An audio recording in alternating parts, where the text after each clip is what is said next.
I overheard my sister-in-law plotting with her best friend to harm my baby so she could steal my husband. My husband exposed her true colors at family dinner. I, female, 32. I'm currently 6 months pregnant. This is mine and my husband D's. Male, 30, first child, and both of us are an equal mix of excited, scared, and hopeful. D and I have been married for 3 years, and I have to say that he is an amazing man.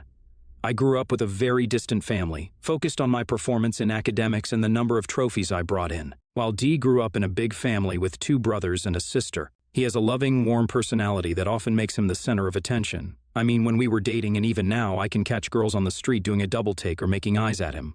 But he shares his warmth with me and me alone, and his family also makes me feel welcome. I can confidently say that I'm probably closer to my in-laws than my actual parents right now. Since I never had any siblings either, I did also try really hard to gel with my brother-in-law, male 25, and sister-in-law, female 28. And while the brother-in-laws are very nice and think of me as their big sis, my sister-in-law was always a little distant with me. Dee says that she's just uncomfortable around me since I'm a city girl, and they grew up on a farm in Minnesota. Maybe, he suggested, she doesn't really have a lot in common with me, and that's why there's not a lot of interaction between us. That does make sense to me, so I settled into a healthy and respectful distance from my sister-in-law. We're family, but won't go out of our way to visit each other or know intimate details about each other's life. However, sometimes everyone has to get up close and personal, and these parents often organize big trips to random tourist sites as a family vacation. Since I was pregnant, we didn't go too far. I've settled in Minnesota with my hubby. We decided on visiting the capital and checking out the Cathedral of St. Paul, making it a weekend getaway. Taking an RV, we drove up to the city and settled into a lovely Airbnb as our home base. But due to a miscalculation of available rooms, Dee had to share with his 2 brothers, and I ended up being shifted to my sister-in-law's room. This was probably the most awkward setup for me, but I viewed the silver lining as a way of getting to know my sister-in-law better. In fact, she was quite nice to me and pretty decent to share a room with. However, she had one weird habit. Every time she took a phone call, she would go out of the room or sometimes ask me to leave. I assumed that she had a boyfriend or wanted to take a private call, but I glanced at her phone and noticed that someone called Bessie 3 had been calling her. Like the last 5 calls were from this number. Now, Bessie has been sister-in-law's bestie since high school, but she's also a bit of a running joke in the family. The reason being, she's unhealthfully obsessed with D. Like, she had a crush on him during high school but never grew out of it. We know about this because she often comes to the in-laws' place during parties, and every time Dee is in the room she gets flushed and starts stuttering. I'm not the jealous kind of wife, and I mean it'd be tough to be a jealous wife with the kind of attention Dee gets, so I just play off her behavior. I remember thinking back then, it might be a part of the reason sister-in-law doesn't really interact with me, because Bessie so desperately wants to take my place. She must be stuck between a rock and a hard place. Teasing her gently, I asked her if her friend was calling to ask about Dee and when my divorce was going to happen. She laughed awkwardly and changed the topic, but something in her look was off. It's almost as if I had stumbled upon some big secret. I put it at the back of my mind, though, since there was a lot going on during the vacation and I wanted to enjoy it. During the day, everyone went to visit the cathedral together, but afterwards Dee and I went off on our own to explore the city and do some shopping. It was late evening by the time we got back, and everyone else was already back at the Airbnb. I trudged back up to my room, and just outside the door I caught my name from inside. I could hear my sister-in-law on call, and I'm sure it was Bessie again. I wanted to turn around and wait in the living room while she finished up her call, but curiosity got the better of me. I mean, I had heard my name after all, so I stood by the door and listened in. This was what I heard my sister-in-law say. "Yeah, she's out with Dee. Yeah, shopping and seeing the city. So boring they've become. I swear my brother's so dull after he got married. Miss City Slicker has changed him for the worse." What's that? "Yeah, I do, in 3 months. Haha, it would be funny." I get what you're saying. If she slipped or something happened, they'd probably be through. Maybe I'll push her down the stairs myself. She's too soft anyway. I mean, if that happens, you could always ask Dee out after a few months. You'd be a much better fit for the family than her. I was shocked. I mean, that's putting it mildly. How could someone say something so horrible about anyone? I turned around and went to my husband's room, where I found him and my brother-in-law's chilling. I couldn't stop the tears at this point and just fell into his arms crying. Without being forceful, he asked his brothers for privacy and asked me what happened. I told him what I had overheard and what it meant, and he got deathly quiet. I'd never seen him like this before. Gently, he said that he'd make up an excuse and we could go home. We booked a chateau back to our town, and I spent a whole ride overthinking and stressing out. After reaching our house, Dee told me that he would make things right next week, Sunday. I had no idea what he was planning, but his behavior had made me feel like my reaction was valid, and I trusted him. I knew I was in the right because he finally told me what he had in mind, and it sounded like a perfect plan. Come next Sunday, I waited to see it all unfold. Firstly, he had asked his parents and siblings to come over to ours for a nice roast, followed by a movie night. Dinner was perfectly fine, and while I felt nauseous just seeing sister-in-law, I powered through it. Then we got ready for movie night. Dee had set up a projector that faced one of the living room walls, and it looked like it was going to be a magical experience. He hooked up his laptop and, instead of pulling up Netflix, opened a folder titled Surprise. It was filled with screenshots he had with Bessie, and Dee ran through them one by one, starting off the whole show by saying, "Everyone, this isn't going to be a movie. But Mom, Dad, I'm going to show you why, after today, I will never talk to your daughter again, at least not until she apologizes to Opie on her knees." Sister-in-law was staring at him, confused, not really knowing what was going on, until he pulled up the first screenshot. All the chats were from after we left the vacation early, and Dee had basically used his charm over Bessie to make her admit that her and sister-in-law often joked about my baby miscarrying. It was much, much worse than the one time I overheard them. It was apparently a running joke. Dee had to play into it and try to act like he was in a loveless marriage. Little did Bessie know that he and I used to look at her chats and laugh. LOL. It didn't stop there, though. Bessie basically admitted that sister-in-law was telling her that she should shoot her shot with Dee. It was pathetic, and Bessie was definitely oversharing after Dee had tricked her into thinking he was looking for an out in this relationship. As they scrolled through each image, while slowly telling his family what he had done and what I had heard at the vacation, the atmosphere in the room reached a boiling point. Sister-in-law finally screamed, "Turn it off!" and kicked the projector off of its stand. Mother-in-law and father-in-law started shouting at her after this, telling her that she was a terrible person, and that wasn't how they had raised her. Brother-in-law and Dee were kind of just watching and enjoying the drama. Sister-in-law looked at me and said, "You nosy beach. We were just kidding around, and why do you have to take it so seriously? This is why you're not meant for us, or you can't even take a damn joke." Dee immediately rushed to my defense, cussing her out. I didn't need him to speak for me, though, because I calmly said, "Anyone who jokes about their niece dying is a shitty person, and you need to accept that." This was also the first time anyone except Dee and me knew the gender of our baby, and that added to the chaos of the whole scene. It ended with sister-in-law being escorted out, mother-in-law in tears about her granddaughter, and everyone else just exhausted from what had happened. That Sunday dinner had led to a lot of tension in the family, and sister-in-law has basically lied to the entire extended family about Dee and me ganging up on her, leading to even more of a war zone on the family GC. It's adding a lot of tension to our lives right now, and I'm thinking about what sister-in-law said about being too sensitive. Should I just have let it slide? Update 1. Hey everyone, it's been a month since the Last Supper, as Dee and I call it, in my opinion. And there's not really much to say. We're in no contact with sister-in-law, and she has been ostracized by her parents and her brothers. They also managed to clear up everything sister-in-law had lied about with the whole family, so she's in even deeper right now. Bessie found out that Dee was just putting up a front to get info from her, and she was heartbroken, as per her text. Update 2. Okay, Bessie did something stupid.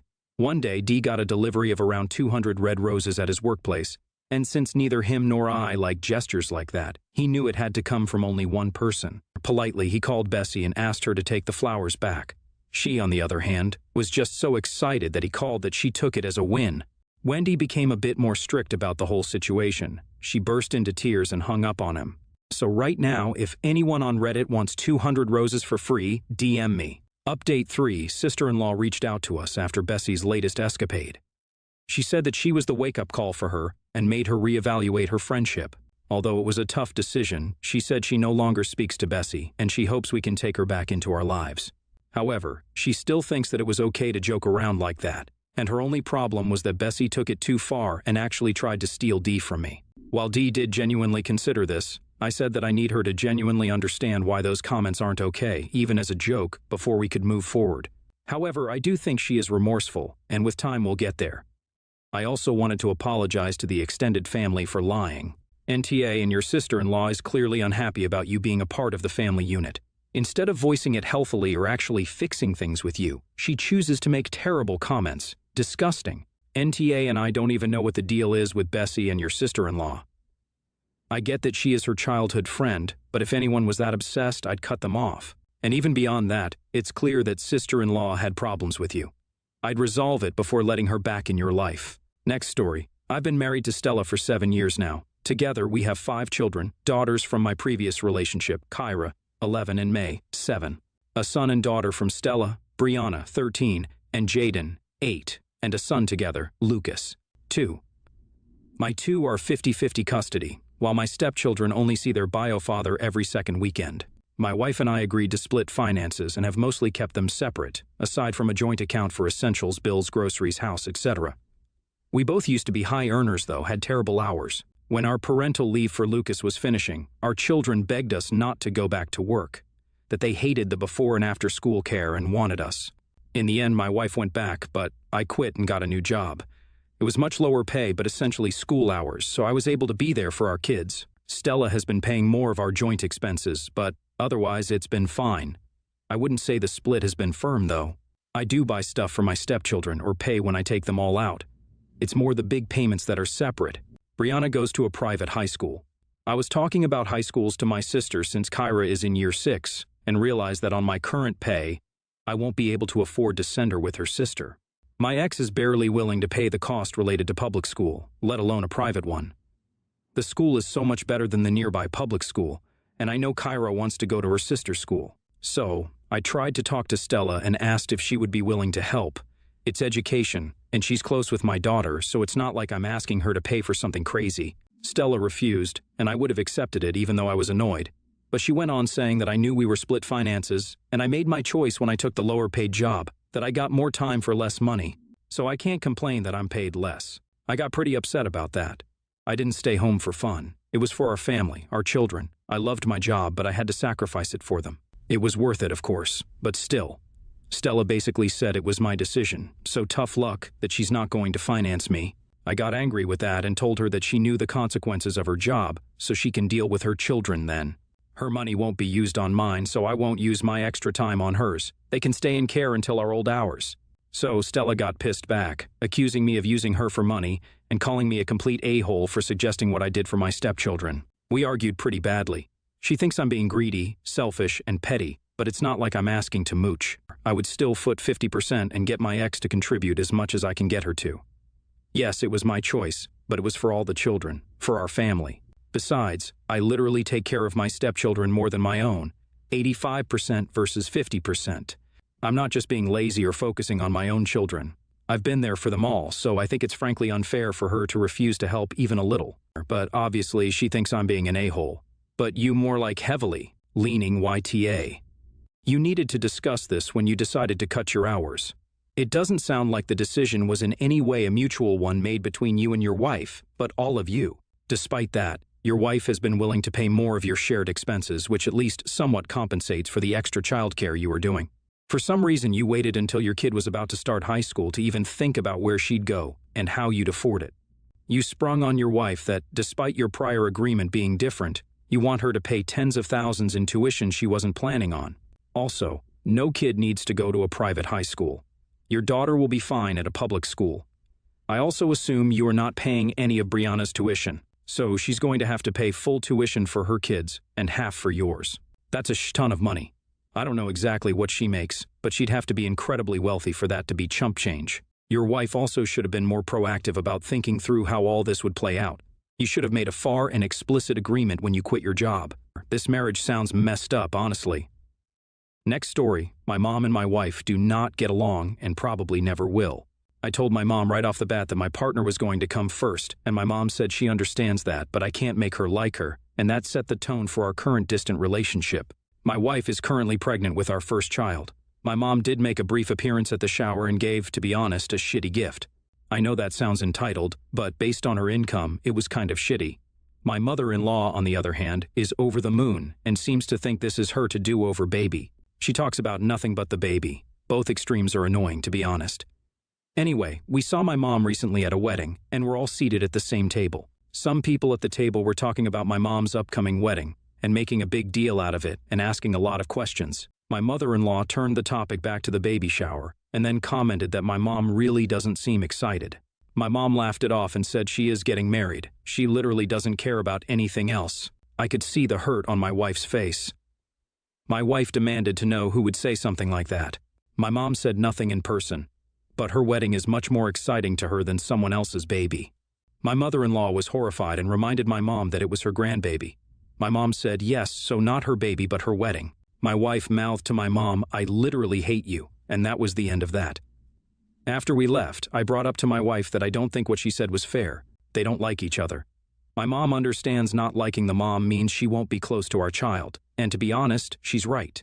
It isn't her child, but it is her wedding. I get why that is more exciting for her. My wife was very offended, said I shouldn't have taken my mom's side, and said I disrespected our baby. Esh, your wife needs to be an adult, so does your mom. It's been well established that your mom is an a-hole to your wife, and they don't like each other. Everyone just needs to accept that and move on with life. Your mother-in-law jumping in there trying to control everyone's feelings, oh my god baby, is also a bit much. Mouthing, "I literally hate you," at someone else's wedding is so trashy. All of the women in your life need to learn to keep that drama private.